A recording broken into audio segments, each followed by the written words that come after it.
안녕하세요, 광TV입니다. 오늘은 투자를 두려워하는 분들을 위해, 그리고 어디에 투자를 할지 모르는 분들, 그리고 아파트로 투자를 하고 싶지만 이제는 진입이 어려워 울고 있는 분들을 위해, 그런 분들을 위해서 한번 준비해보는 시간을 가졌는데요. 주거용 부동산을 집중으로 정책이 누적되는 지금 이 시대의 투자의 방향은 차선책으로 바뀌고 있습니다. 초창기 부동산 정책으로 그 주거 형태와 비슷하지만 규제를 피할 수 있는 오피스텔과 생활형 숙박시설로 귀추가 주목이 되면서 관련된 투자가 활발해지기 시작했죠. 그러다 보니 그 동탄이나 판교 이곳의 오피스텔의 경우에는 분양가 자체가 같은 면적의 아파트들보다 더 비싸게 책정된 경우도 있고요. 그마저도 높은 경쟁률로 청약이 지금 진행되다 보니까 자금이 부족하지만 투자를 통해 이익을 보고 싶어하는 사람들도 이마저도 접근하기 어렵다 생각해서 소형 평수의 오피스텔에도 손을 대는 현실입니다. 생활형 숙박시설의 경우도 마찬가지입니다.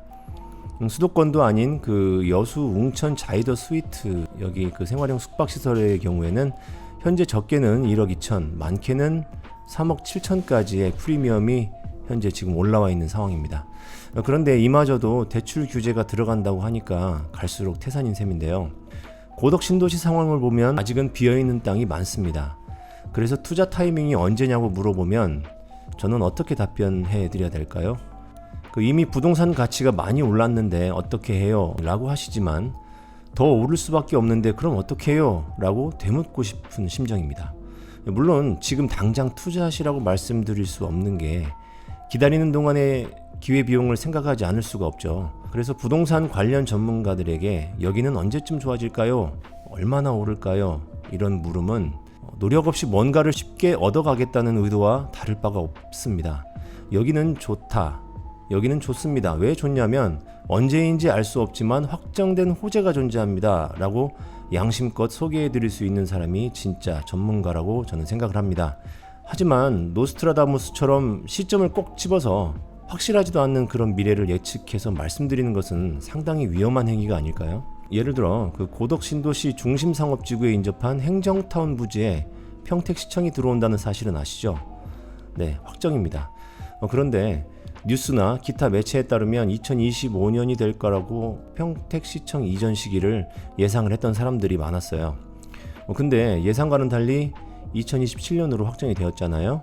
이렇게 될 거라는 것은 알고 계셨나요? 어떤 전문가들도 해당 공무원이 사전에 내용을 발설하지 않는 이상 그 시기는 절대 알지 못합니다. 이런 상황에서 고덕 신도시 해당 지역의 부동산의 가치는 2년이 더 늦춰질 수도 있지만 그건 역시 아무도 모르는 일이죠. 2018년도에 고덕 신도시 신규 아파트 청약이 진행되면서 미분양이 많이 나올 당시 실수요자 또는 투자자 모두 현재 이 시점에 이 정도로 아파트 시세가 오를 것을 예상한 사람들은 별로 없었다는 것이 핵심이죠. 오히려 그 당시 다른 부동산에서는 지금은 너무 이르고 3년 정도 있어야 아파트 가격이 오를 것이다 라고 했다는 전문가가 있었다고 하여 다음 차례에 진행될 더 좋은 아파트 청약을 기대하고 있었던 사람들이 아마 많았을 것입니다. 결국 그들은 그 당시에 지금이라도 청약 넣으시고 계약하십시오 라고 했던 그런 전문가들의 말보다는 조금 기다려보시고 더 좋은 곳으로 하십시오 라고 했던 전문가들의 말을 듣게 되어 현재 원치 않는 결과를 얻게 된 것인데요. 갑작스런 부동산 정책이 튀어나오고 그에 따라 가치가 상승해버리는 역효과가 날 줄은 누가 알았겠습니까? 이 이야기를 하는 이유는 좋아지는 곳은 언젠간 좋아지는데 오늘이 될지 내년이 될지는 아무도 알 수 없다는 것입니다. 예측은 할 수 있겠죠.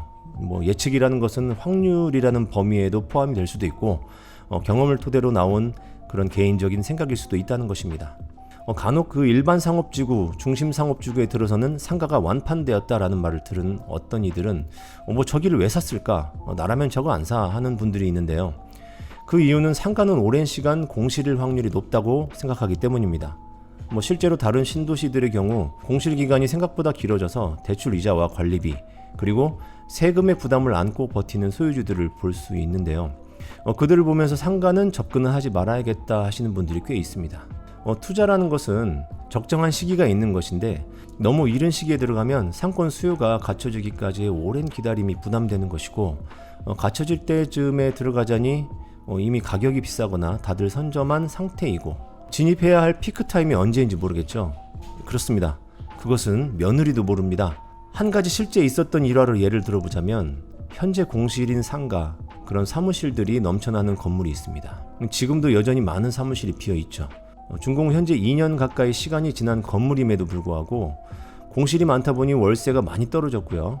떨어진 상태에서도 더 조정이 되는 경우가 많이 있습니다. 해당 건물의 부동산 사무실 대표는 초창기에 1년도 걸리지 않아 만실이 될 것을 확신하고 가격은 절대 떨어지지 않도록 할 것이니 본인이 입주자 협회를 만들고 또 시행사 그리고 소유주들에게 본인이 전담하여 중개할 수 있도록 선점해 놨었습니다.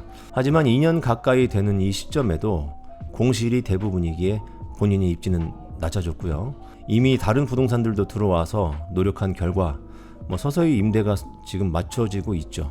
물론 그 지역도 확실한 호재가 존재했기에 그 호재가 실현이 되면 꽉 차는 것은 거의 확실했습니다.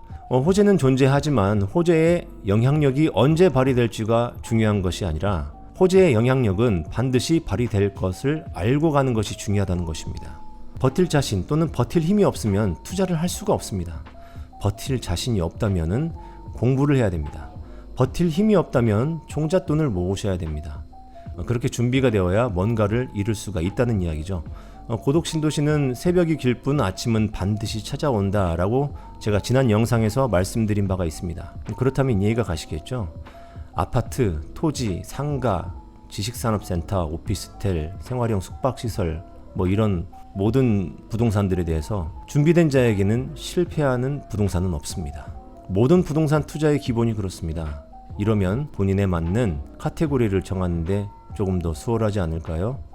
오늘 영상 도움이 되셨다면 좋아요와 구독 부탁드리겠습니다. 감사합니다.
TV